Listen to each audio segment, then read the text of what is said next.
The courtroom was never meant to feel like a stage, yet Adrian Carter made it one. From the moment he strode to the witness stand, he carried himself like a man rehearsing lines for an audience he believed adored him. The press leaned forward, their cameras flashing at every smirk, every dramatic pause. Elena sat across from him, her hands gently folded over her belly, her breath uneven as she braced for the storm she knew was coming. Adrian began slowly, his voice rich with mock sorrow. "Your Honor," he said, glancing at the judge before sweeping his gaze across the room, "I regret to admit that my marriage has been a mistake. I tried, but no man can carry the burden of a wife who betrays him." He looked directly at Elena, his eyes cold, his smirk cruel. Gasps rippled through the gallery. "That child," he continued, stabbing his finger in her direction, "is not mine. She disgraced me. She disgraced this court, and she disgraced Carter Enterprises." The words cut deeper than any knife. Elena's lips trembled, but she refused to look away. She had endured months of whispers, months of suspicion planted by Adrian's carefully orchestrated lies. Now he delivered the final blow in public, on record, with the world watching. His mistress Cassandra sat proudly in the gallery, crossing her legs with calculated elegance. She leaned back, basking in the humiliation unfolding before her. When Adrian paused for effect, she gave him a small nod of approval, like a queen rewarding her knight.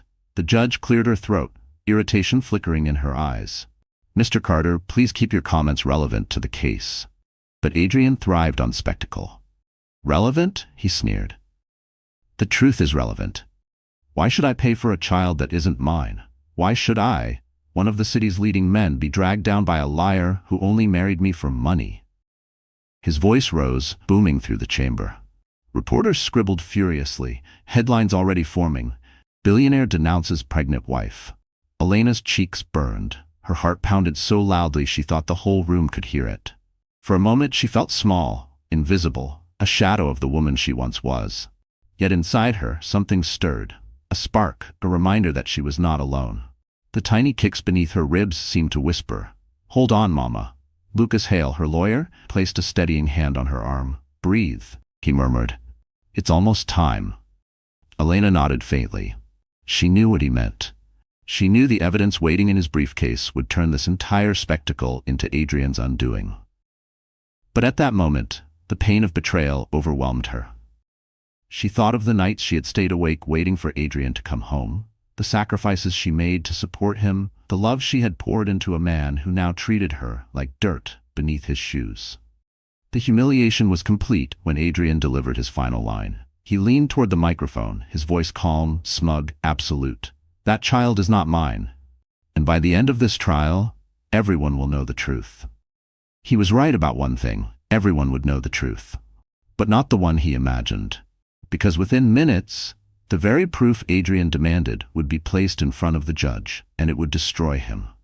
The words echoed in Elena's mind long after Adrian sat back down, smug and victorious. "That child is not mine." The sentence replayed like a cruel song, drowning out the muffled whispers of the courtroom. For a moment, she couldn't breathe. The polished oak bench in front of her blurred, the lights above flickered, and the weight of humiliation pressed down on her chest like a stone. Her hand instinctively moved to her belly, to the life she carried. She whispered silently, "I'm sorry, baby," as if she had failed her child by sitting there, powerless, while the man who was supposed to protect them both tore her apart in front of strangers. The ache was unbearable. The judge called for a recess, sensing the tension was spiraling. Elena rose shakily, escorted by Lucas to a quiet room down the hall. The cameras didn't follow her there, but the humiliation did. As soon as the door closed, she collapsed into the chair, tears streaming down her face, sobs racking her body. "How could he?" she whispered. "After everything, how could he?" Lucas crouched beside her, his voice calm but firm. "Elena, listen to me. He wants you broken. That's his weapon. But you have something stronger than his lies. You have proof. You need to hold on a little longer." But logic couldn't soothe the storm raging inside her. She thought of the nights Adrian had promised her forever, the morning he kissed her forehead when she showed him the first ultrasound, the fake joy in his eyes that she now realized was only performance. She thought of her parents, who raised her with such faith and love, and how ashamed they would be to see her like this, shattered, betrayed, and discarded like nothing. Her breathing quickened, almost panicked. "Maybe he's right," she whispered. "Maybe the world will believe him. He has money, power, the media. What do I have?" Lucas gripped her hands tightly. "You have the truth, and the truth is a weapon no empire can survive." Elena closed her eyes, tears still sliding down her cheeks. She wanted to believe him, but fear gnawed at her. What if the judge didn't accept the evidence? What if Adrian twisted it somehow? What if she lost her dignity, her child's future, everything? The door opened slightly, and a court officer poked his head in. "We're ready to resume." Elena wiped her tears quickly, but her eyes remained red, her body trembling. She forced herself to stand. Every step back to the courtroom felt like walking into a battlefield where she was hopelessly outnumbered. As she entered, the cameras clicked again, capturing her swollen belly, her tear-streaked face. Adrian's mistress smirked, whispering something in his ear that made him chuckle. The humiliation burned hotter. Elena lowered herself into her chair, her body heavy, her spirit fraying. For a fleeting moment she wanted to run, to leave everything behind and disappear. But then she felt it, the faint kick inside her womb, her baby reminding her she was not alone. She straightened her back, drew in a shaky breath, and fixed her eyes on the judge.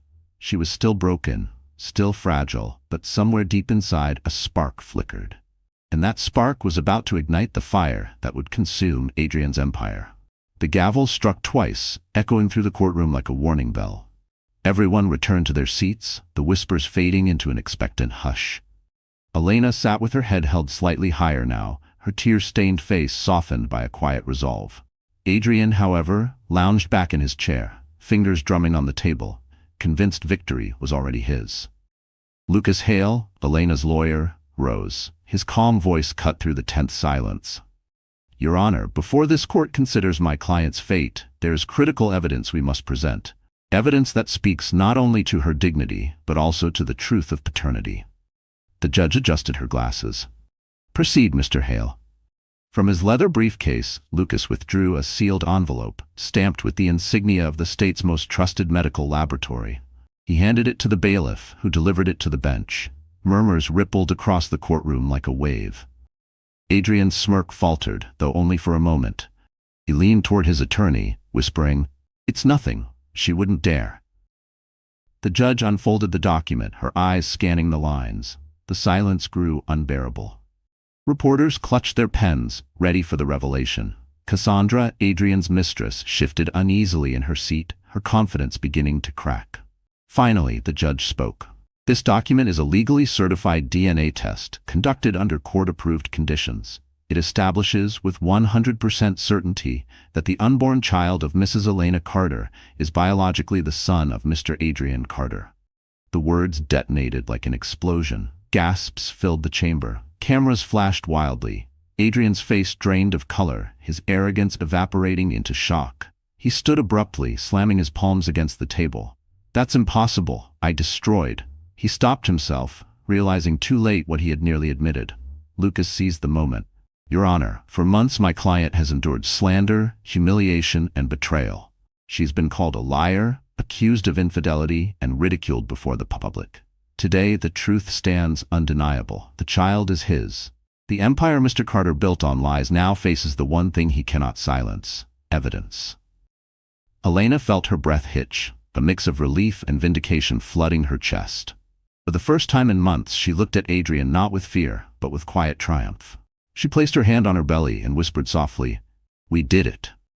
The press erupted outside the courtroom, rushing to relay the breaking news. DNA test proves billionaire lied.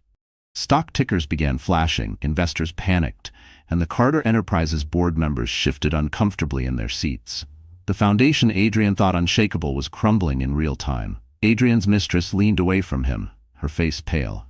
The man she believed untouchable was unraveling before the world, and she wanted no part of his downfall. The judge raised her gavel. "Order. Order in this court." But order was already gone. The tide had turned, and there was no stopping it. For in the span of a single document, Adrian Carter's empire had begun to collapse, and Elena's truth had finally risen to the light. The morning after the DNA revelation, the world looked different. Headlines screamed from every newspaper stand. Billionaire lied about his pregnant wife. Stock analysts on television speculated about the sudden collapse of Carter Enterprises. Social media was ablaze with outrage, sympathy, and disbelief. For once, Elena's name was not whispered in pity, but spoken with admiration. Elena, however, awoke in her modest apartment with swollen eyes and a heart still fragile from months of pain. She sat at the edge of her bed, hands resting on her belly, staring at the sunlight pouring through the curtains. It felt like the first real light she had seen in ages. For so long, she had been defined by Adrian's shadow, his wealth, his betrayal, his lies. Now, the world finally saw her truth. But she knew this was not the end. It was only the beginning. Lucas arrived later that day with fresh documents. "Elena," he said firmly, "you're no longer the victim. You're the woman who exposed him. People see you differently now. This is your moment if you're ready." At first, she hesitated. She had lived months in humiliation, drowning in fear. Could she truly rise now, in the public eye, carrying not only her child but also the weight of scandal? She thought of her parents, her students who once called her Miss Carter with pride, and the little life moving inside her. Strength pulsed through her veins. Elena stood, walked to the mirror, and saw not the broken woman from court but someone new. She brushed her hair back, applied light makeup, and slipped into a cream-colored dress Lucas had brought her. Simple, elegant, powerful. She no longer looked like the quiet schoolteacher begging for dignity. She looked like a woman ready to reclaim her narrative. That afternoon, Elena made her first public statement. Cameras crowded the entrance of the courthouse as she appeared, calm and radiant. The navy dress from court was gone, replaced by the flowing cream gown that highlighted her pregnancy like a badge of honor, not a burden. Microphones thrust toward her as reporters shouted questions. She paused, her voice steady. "For months I have been silent while lies were told about me and my child. Yesterday the truth was revealed. My baby is not a scandal, it is a blessing, and I will fight for his future with everything I have." The crowd erupted in applause. The image of Elena standing strong, her hands protectively on her belly, became the defining photograph of the scandal. That picture spread across newspapers, television screens, and social media feeds, painting her not as a victim, but as a symbol of resilience. Adrian watched from his penthouse, rage boiling.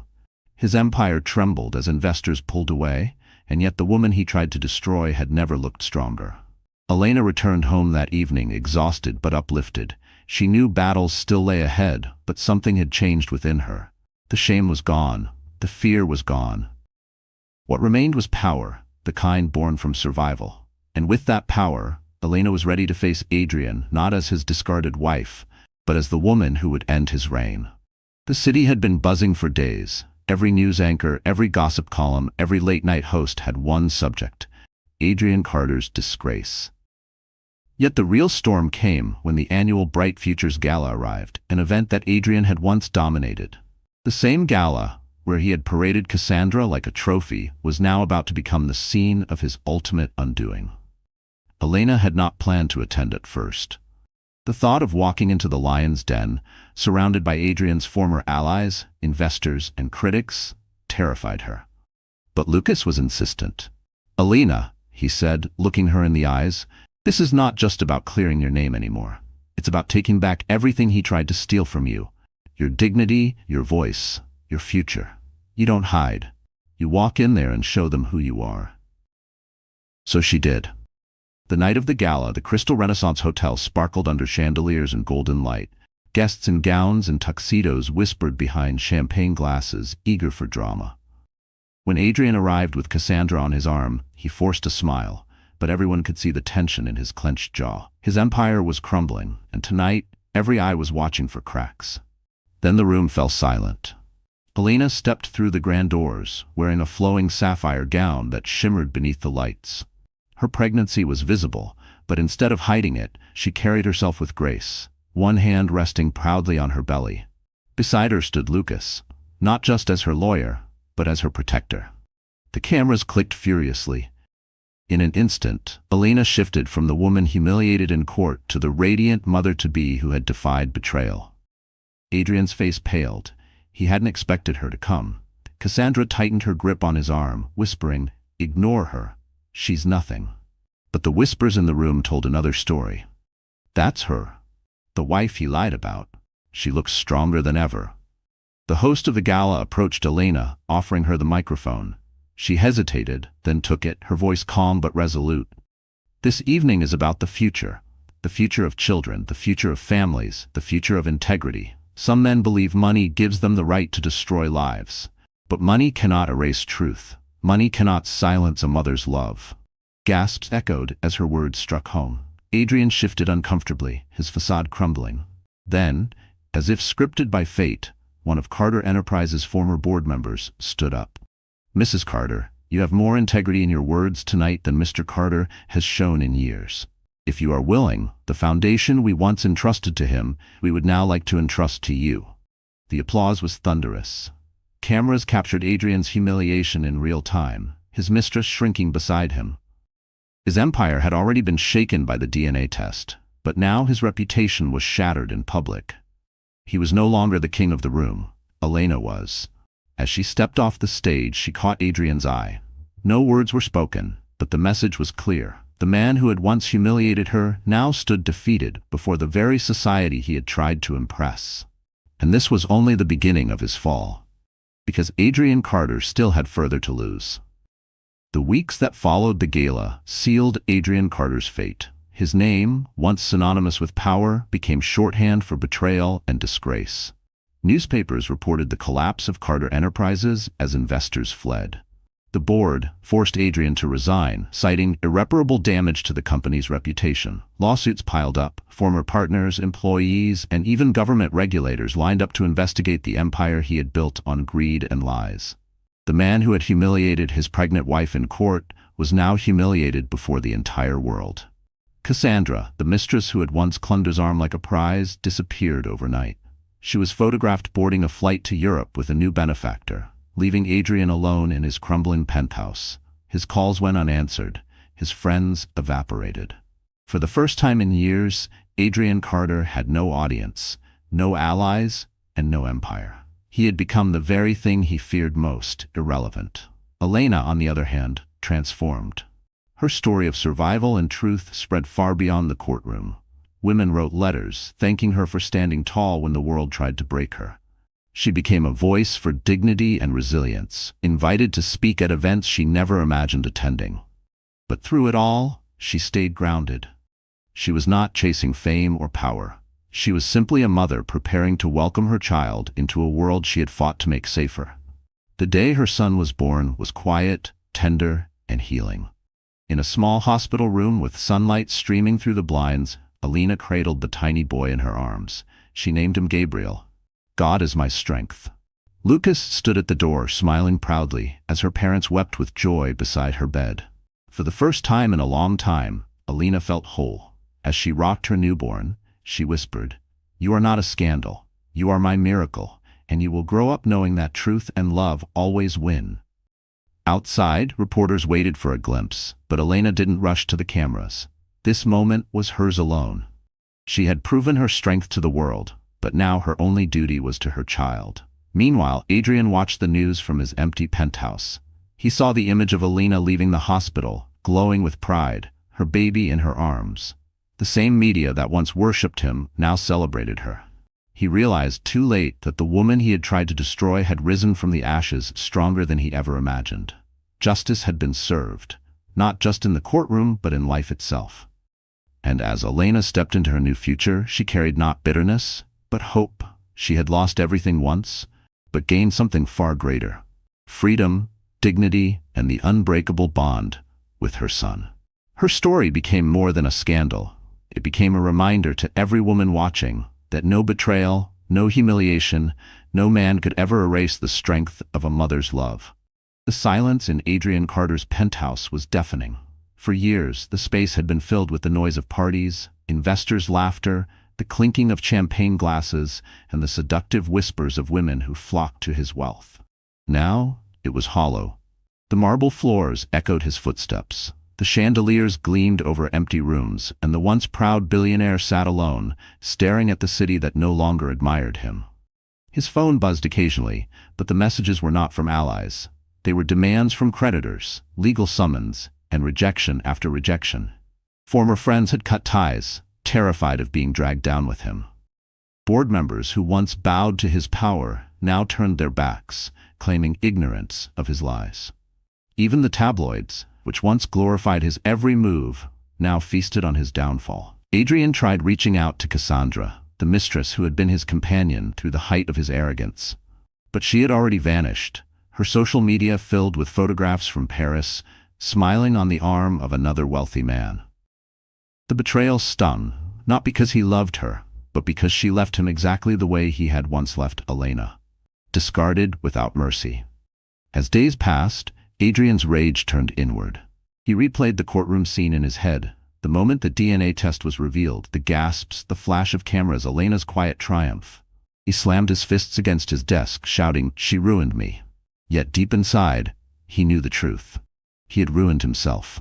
His empire collapsed not because of Elena's strength, but because of his lies, his greed, his arrogance. The irony cut deep. The man who once stood untouchable, who believed himself a king among men, was now a prisoner of his own downfall.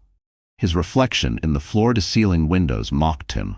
Tired eyes, lines etched from stress, a hollow shell of the man who once demanded the world's respect. Meanwhile, Elena's face appeared everywhere.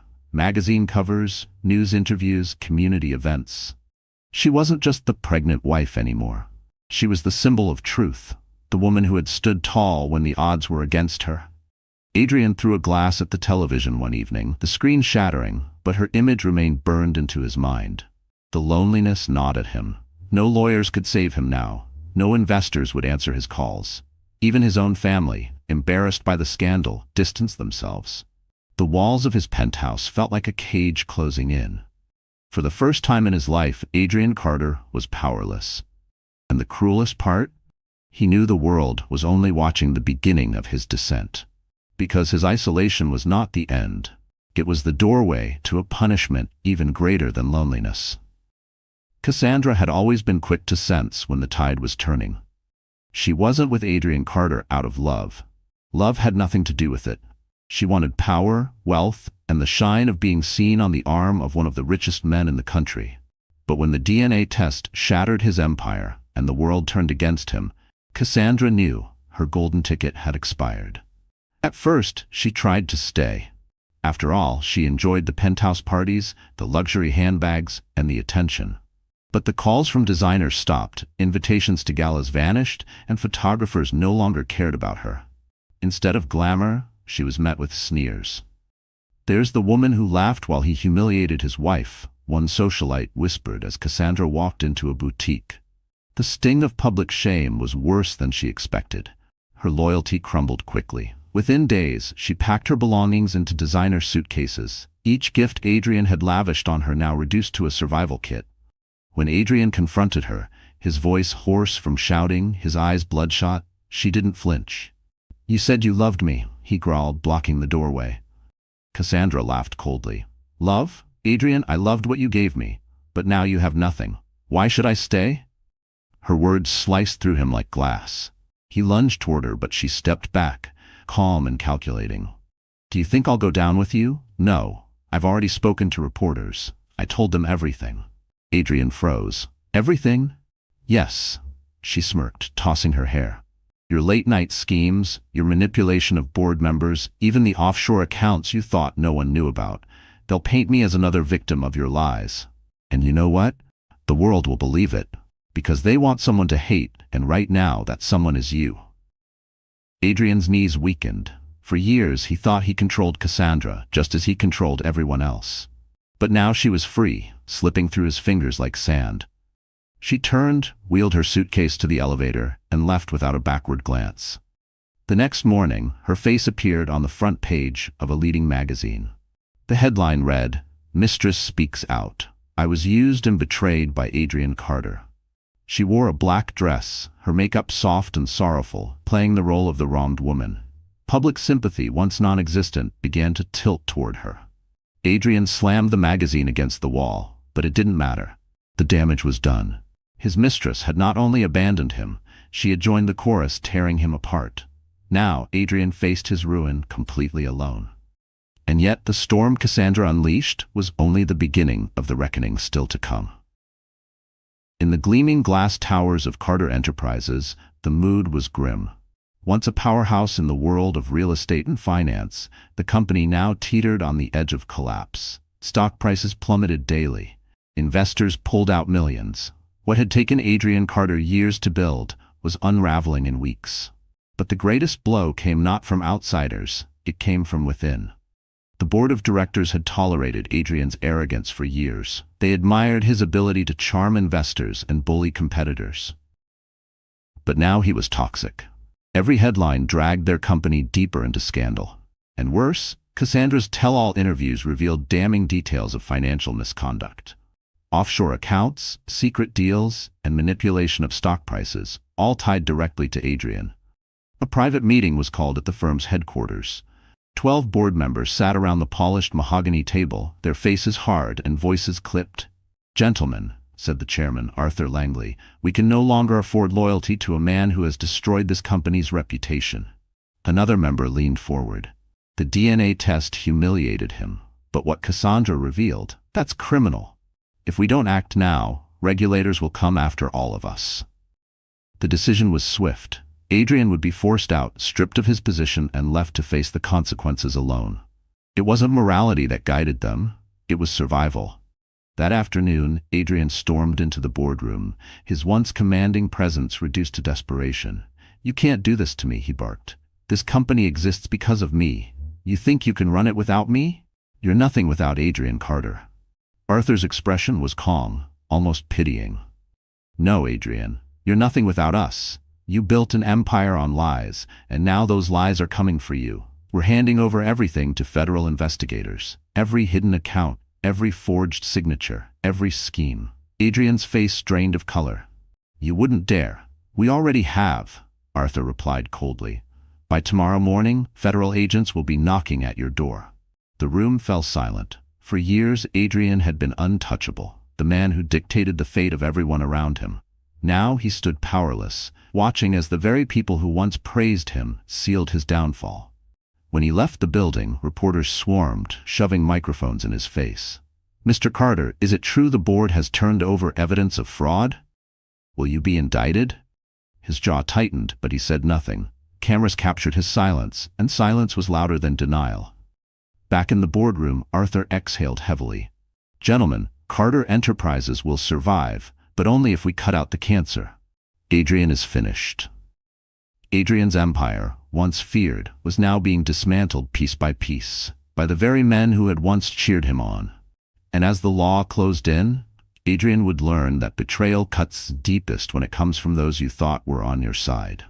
Adrian Carter had always believed he could outthink disaster. For decades, his life had been a series of calculated risks, bold moves, and last-minute victories. But now, every path he tried seemed to collapse beneath him. The morning after the board's betrayal, Adrian sat in his penthouse office with papers scattered across the floor.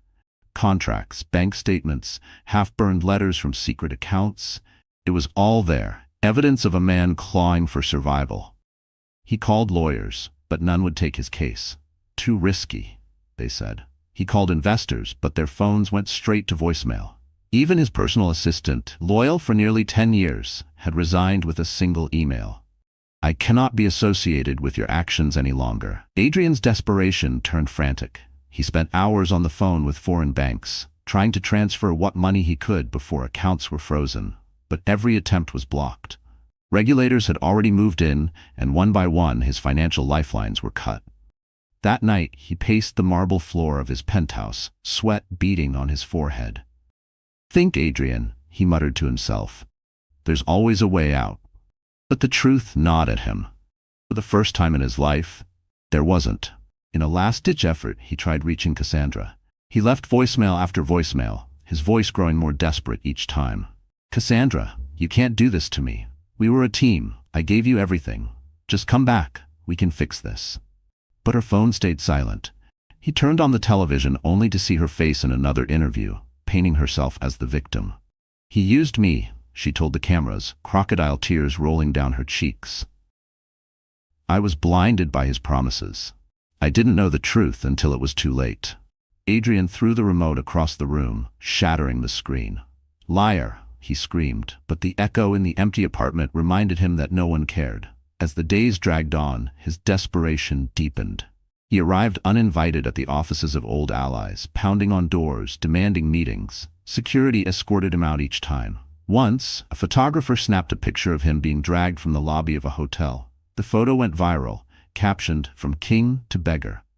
His greatest humiliation came when he tried to call Alina. Late one evening, drunk and slurring, he dialed her number. "Alina," he pleaded when she answered, her voice cautious, "you have to help me. You know me better than anyone. Tell them it's not true. Tell them I'm not the monster they think I am." Alina's reply was calm, steady, and final. "Adrian, you made your choices, and now you're living with them. I will never save you from yourself again." Then she hung up. For the first time, Adrian felt a weight heavier than greed or rage. He felt despair.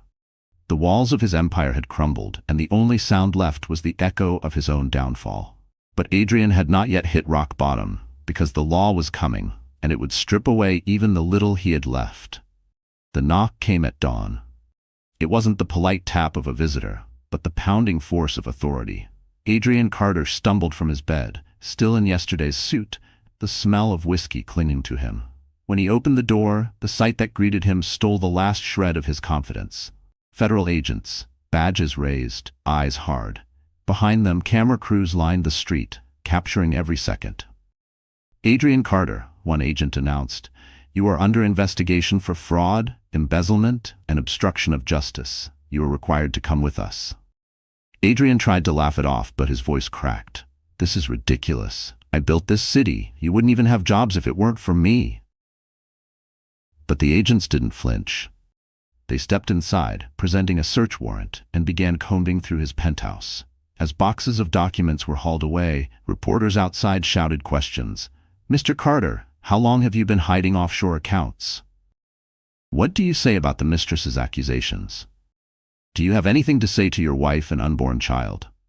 Adrian shoved past them, escorted into a waiting black SUV. The flash of cameras burned into his eyes like fire. At the federal courthouse, he was booked and questioned. For hours, investigators laid out their evidence. Falsified contracts, hidden accounts, bribes disguised as consulting fees. Each page was a nail in his coffin. Adrian shifted uncomfortably in his chair, his bravado fading with every document placed before him.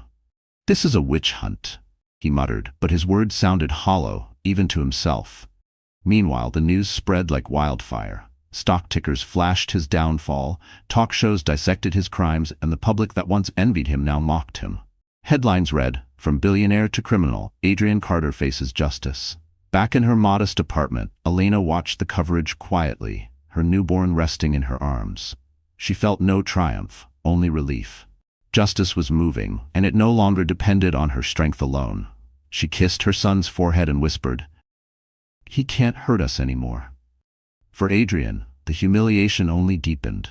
He was forced to post bail using the last of his frozen assets, a far cry from the limitless wealth he once flaunted. Former friends testified against him, investors turned state's evidence, and Cassandra's interviews fueled the prosecutor's case. Each day, he walked into court surrounded by cameras, no longer the admired tycoon but a disgraced man fighting for scraps of dignity. He tried to straighten his suit, to lift his chin, but the jeers from the crowd outside reminded him of the truth. He was finished. At night, in his empty penthouse stripped of files and computers, Adrian sat alone, replaying the words that had started it all. "That child is not mine." A single lie, spoken in arrogance, had exposed every secret he thought was buried. And now, with the law closing in, Adrian Carter was about to discover that prison walls are the harshest mirrors of all. Elena sat by the window of her modest apartment, rocking Gabriel gently in her arms.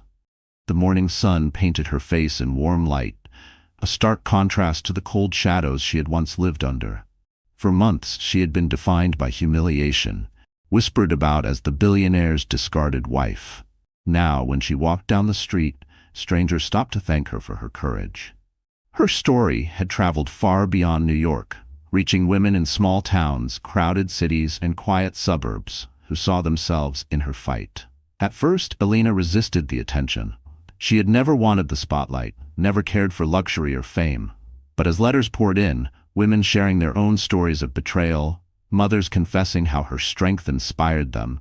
Elena realized her voice carried weight. She wasn't just surviving anymore. She was leading. Lucas encouraged her to embrace it. "You don't have to stand on the sidelines anymore," he told her one evening.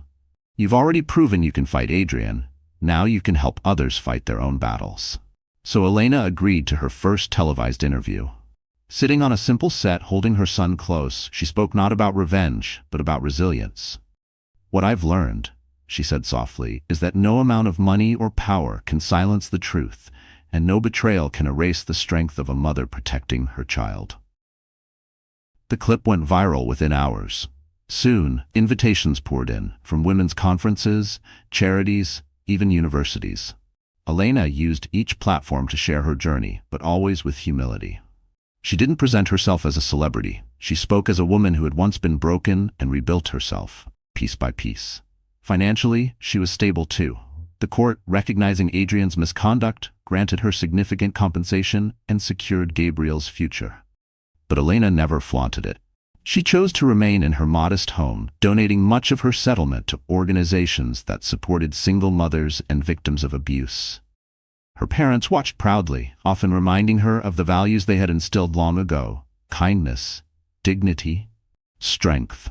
For them, she was still their daughter, the girl who once dreamed of a simple life. For the world, she had become something greater, a symbol. Meanwhile, Adrian's downfall continued, and the contrast only magnified Elena's rise. Where he grew weaker, she grew stronger. Where he faced jeers, she received applause. Where he was defined by lies, she was defined by truth.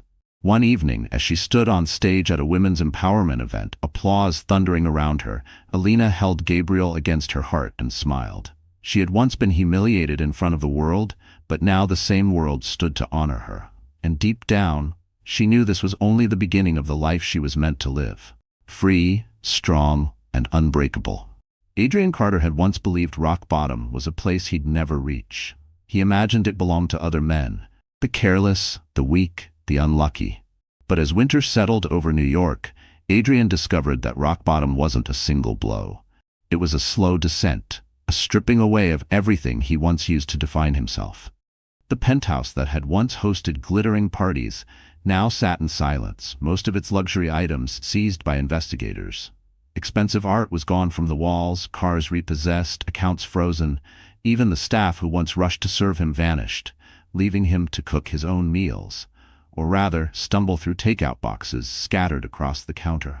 But the emptiness inside the penthouse was nothing compared to the emptiness inside Adrian. Each morning, tabloids splashed new stories about him. Carter Empire in ruins. Mistress testifies against billionaire. His name, once respected, was now a punchline.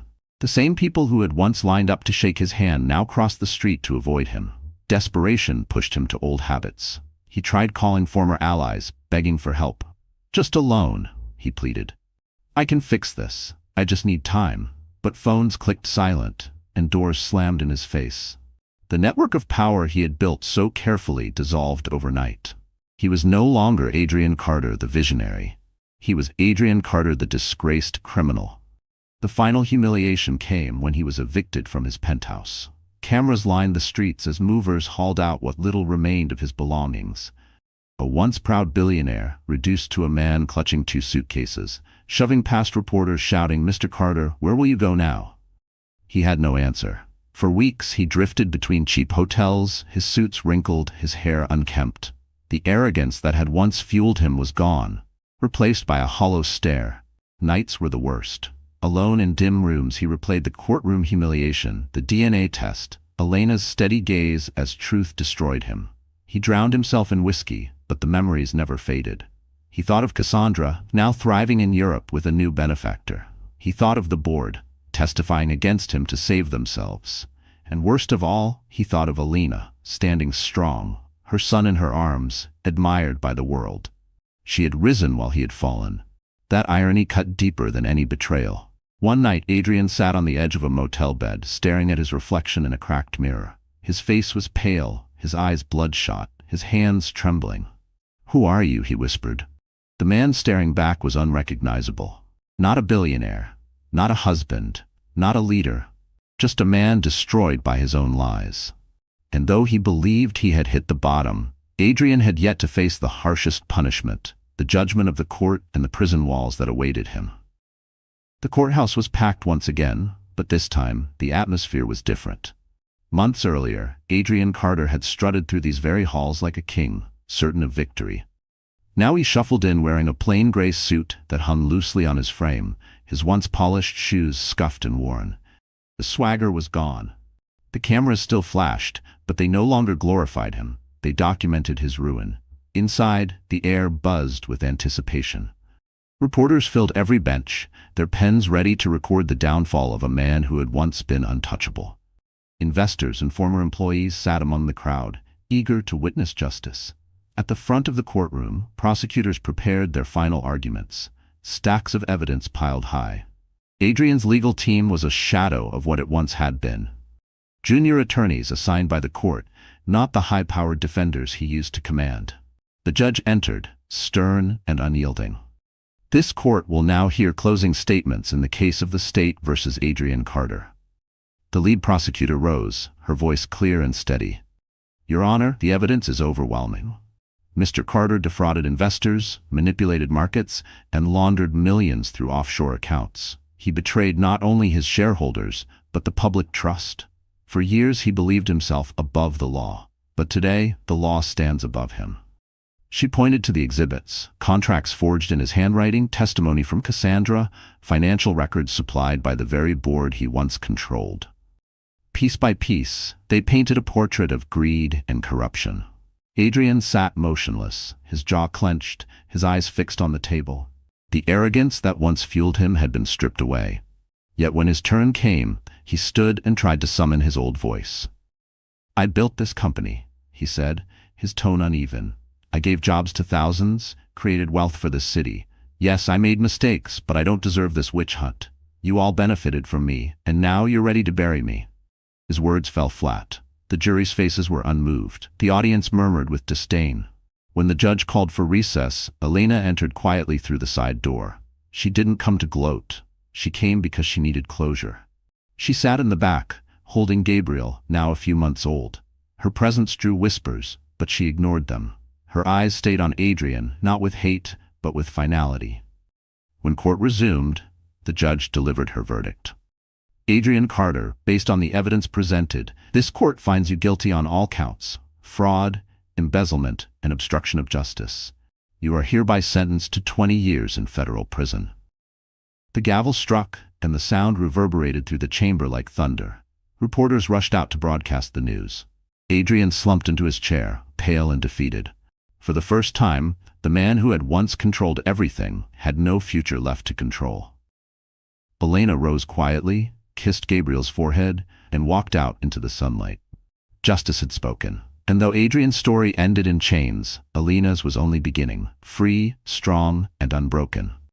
For Elena, the day of Adrian's sentencing closed one chapter of her life, but the journey toward healing had only begun. She returned home with Gabriel in her arms, the weight of years of betrayal slowly lifting from her shoulders. For the first time in what felt like forever, she could breathe freely.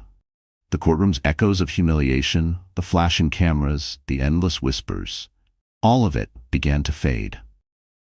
Her apartment, though modest, was filled with warmth. Flowers sent by strangers lined the windowsills, letters of encouragement piled high on the table. Each one reminded her that her struggle had not been in vain. She had stood her ground, not only for herself, but for every woman who had ever been silenced by power. Yet true catharsis came not from the world's praise, but from the quiet moments with her son. Late at night, when Gabriel stirred, Elena would rock him gently and whisper, "We're safe now. No one can hurt us anymore." The sound of his tiny breaths became her lullaby, a promise of a future untarnished by Adrian's shadow. One evening, as the city lights twinkled outside her window, Elena sat with her parents and Lucas around the dinner table. For months, meals had been filled with tension and fear. But now, laughter returned. Her father held Gabriel proudly, calling him the family's little warrior. Her mother stroked Elena's hair, saying, "You are stronger than you'll ever know." Lucas, who had fought tirelessly by her side, raised a glass of water. To truth, to resilience, and to new beginnings. Tears filled Alina's eyes, but this time they were not from pain, they were from gratitude. She realized that healing wasn't about forgetting the past, it was about transforming it into strength. Adrian had taken so much from her, but in losing him, she had found herself again. In the weeks that followed, Alina embraced a quieter life.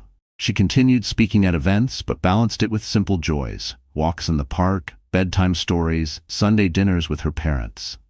The world still saw her as a symbol of resilience, but to Gabriel, she was just Mama, the safest place in the world. One afternoon, she walked past the courthouse where her nightmare had begun. She paused, staring at the stone steps. For a moment, the memories surged: the humiliation, the accusations, the tears. But then she smiled. That place had not broken her. It had forged her. Elena whispered to herself, "You didn't win, Adrian. You never could." With that, she turned away, holding Gabriel close, the sun warming her face. Her wounds had healed into scars, and those scars no longer defined her. They empowered her. For Alina, closure had finally come, and with it, the freedom to begin again. Spring arrived in New York, and with it came a sense of renewal that mirrored Alina's own life. The chill of winter, the season of trials, humiliation, and betrayal, had finally given way to warmth. Trees bloomed along the sidewalks, children played in the parks, and for Alina, every sunrise felt like a promise that the darkness was behind her. Gabriel had grown into a chubby-cheeked infant, full of laughter that filled their small apartment with joy. Each giggle, each tiny grasp of her finger, reminded Alina that the future was no longer chained to Adrian's empire. Instead, it belonged to her and her son. She spent her mornings walking him through the park, sunlight glinting off the stroller, strangers smiling warmly as they recognized her. No longer the humiliated wife, she was the woman who had fought for truth. And won. Elena's career also took a new path. Though she no longer taught full-time, she began mentoring young teachers, speaking at schools about resilience, honesty, and the power of standing up for what's right. Invitations continued to arrive, but she chose carefully, never letting fame swallow her. She understood now that strength meant balance. She would use her voice to inspire, but her heart would remain anchored in the simple love she had always craved. Lucas remained a steady presence. He visited often, helping with Gabriel, sharing meals with her parents, and standing by her side during events. Though Elena wasn't ready to open her heart again, she felt a quiet comfort in his loyalty. There was no rush. Life had already taught her the cost of illusions. This time she would choose carefully, if at all. One evening, Elena stood on the balcony of her apartment, Gabriel asleep in his crib behind her. She gazed at the skyline, once dominated in her mind by Adrian's towering empire. Now those glass towers were nothing more than buildings. The real empire, she realized, was the one she was building, an empire of truth, love, and resilience. Adrian, far away in a prison cell, no longer haunted her thoughts. He had become part of the past, a cautionary tale of greed and arrogance. She did not wish him well, nor did she wish him harm. She simply let him go, like smoke disappearing into the sky. As the night air wrapped around her, Alina whispered to herself, "We survived. We're free." Her eyes lifted to the horizon, where the first stars appeared. The city was alive, and so was she, reborn, stronger than ever, with a future wide open before her. For Alina Carter, humiliation had once seemed like the end. But in truth, it was only the beginning of a new dawn, where love, dignity, and hope would guide her every step. So that's how the story ends, my wonderful friends. And if you're still here with me right now, it means something in Alina's journey has touched your heart in its own way. Life is full of betrayal, pain, and moments when we feel humiliated or broken. But just like the Stoic philosopher Marcus Aurelius once said, you have power over your mind, not outside events. Realize this, and you will find strength. Elena's strength wasn't about money or revenge. It was about holding on to dignity, truth, and love for her child. And maybe that's what we all need to remember. No matter how dark life gets, we still have the power to rise, to heal, and to begin again. So, my dear friends, if this story gave you hope or reminded you of your own strength, don't keep it to yourself. Share it, like this video, and make sure you subscribe to our channel, because together, we'll keep telling stories that don't just entertain, but remind us how powerful the human spirit truly is. And maybe, just maybe, The next story will be the one that helps you heal too. The courtroom was packed. Every seat taken, cameras flashing like 1,000 lightning bolts. Reporters whispered, their pens scratching across notepads, eager to capture the scandal that had become the city's obsession. At the center of it all stood Elena Carter, 6 months pregnant, her hands protectively resting on her swollen belly. Her face was pale but steady, a woman bracing for impact. Across the aisle sat Adrian Carter, her billionaire husband, dressed in a tailored navy suit and smirking as though the entire proceeding was nothing more than a game he had already won.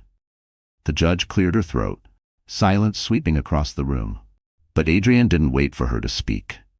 He rose, buttoned his jacket, and looked around like a king addressing his subjects. "Your Honor," he said loudly, his voice dripping with arrogance, "I refuse to support this woman and her unborn child. That baby is not mine. She has disgraced me, my company, and my name." His words landed like daggers, sharp enough to draw invisible blood. Gasps echoed through the room. Helena's knees trembled, but she refused to bow her head. The humiliation was unbearable. The cameras zoomed in, catching every tear she tried to hold back. To the world, it looked like Adrian had stripped her of all dignity, branding her as unfaithful.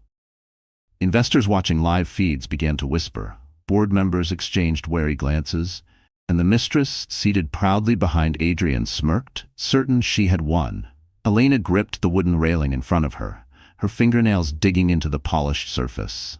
Her lips trembled, but her eyes burned with something stronger than shame, resolve. She knew what was about to come. She knew the truth would not only clear her name, but also shatter the empire Adrian had built on lies. All it would take was a single sheet of paper, a DNA test result hidden until this very moment.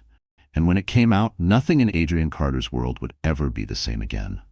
Because in the next seconds, his empire would begin to crumble.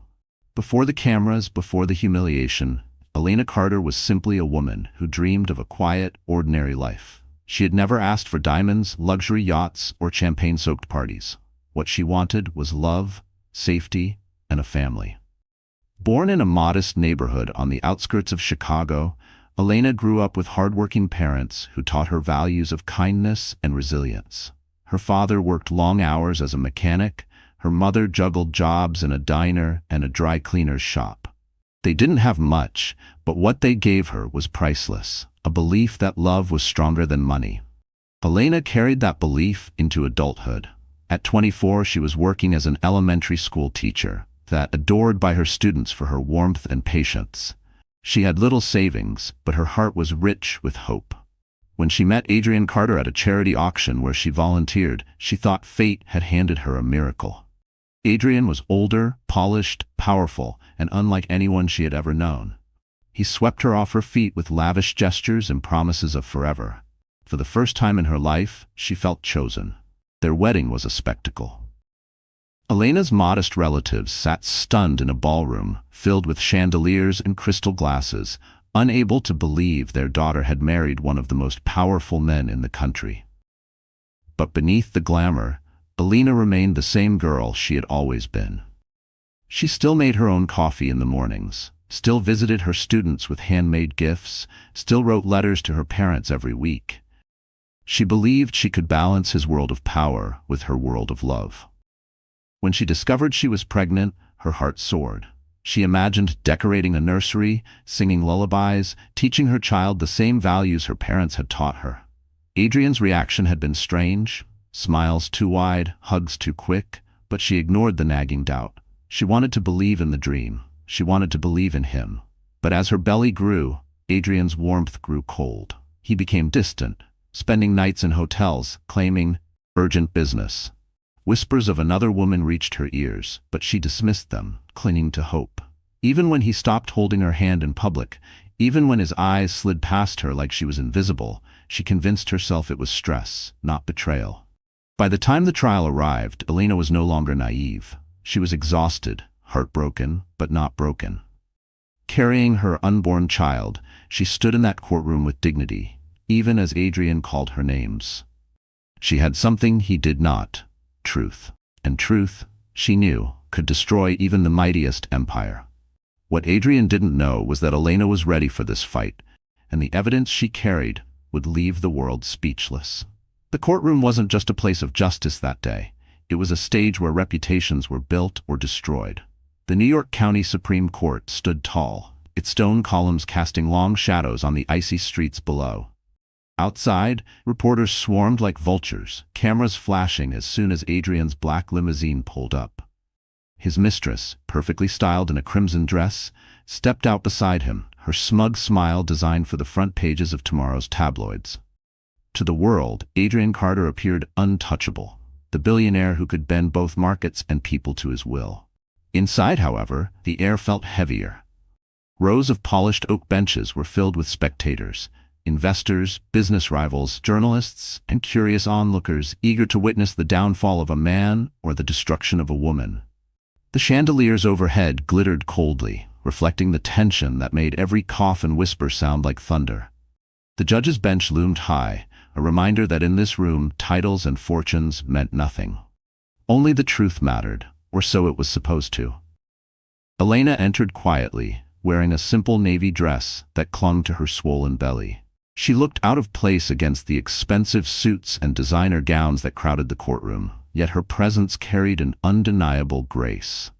She walked slowly, her hands steady on the railing, every step a silent act of defiance.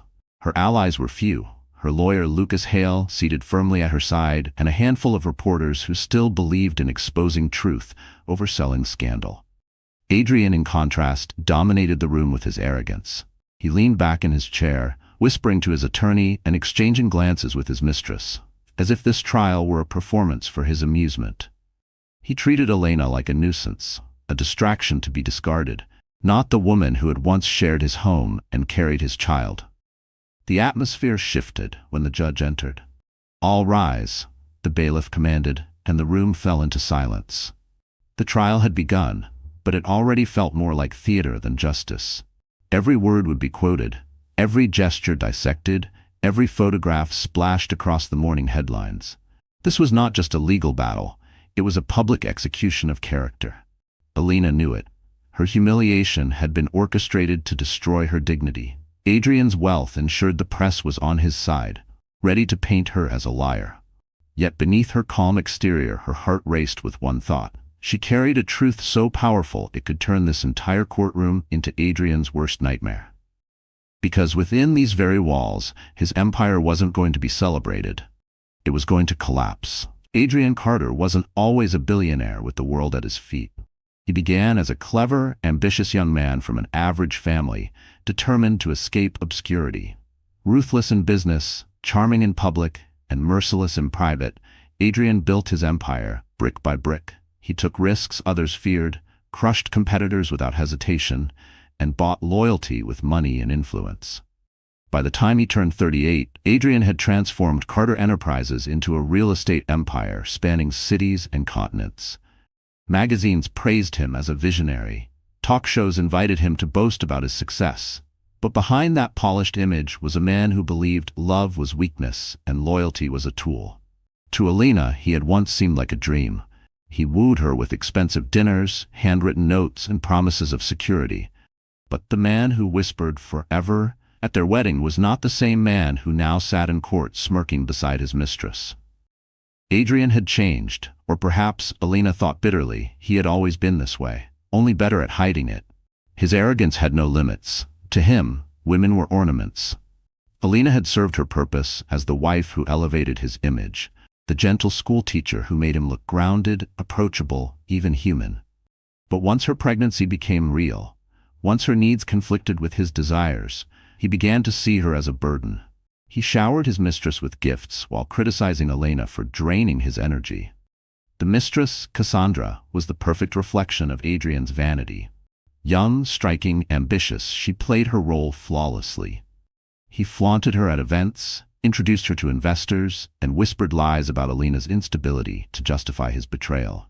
Cassandra fed his ego, laughing at every joke, assuring him he deserved more than a small-town wife. And Adrian believed her, because it suited his narrative. He was a king, entitled to whatever pleased him. But arrogance breeds blindness. Adrian underestimated Elena. He thought she was weak, too naive to fight back. In his mind, this trial was already won. He would smear her reputation, deny the child, and walk away unscathed, his mistress on his arm, his empire untouched. He didn't know that the very thing he dismissed, the truth, was waiting like a dagger behind velvet curtains. That morning, when Adrian told Cassandra, "By tonight, she'll be nothing more than a forgotten name," he meant every word. His downfall, however, had already begun. And the cruelest irony was this: Adrian Carter had no idea the woman he tried to crush was about to destroy him instead.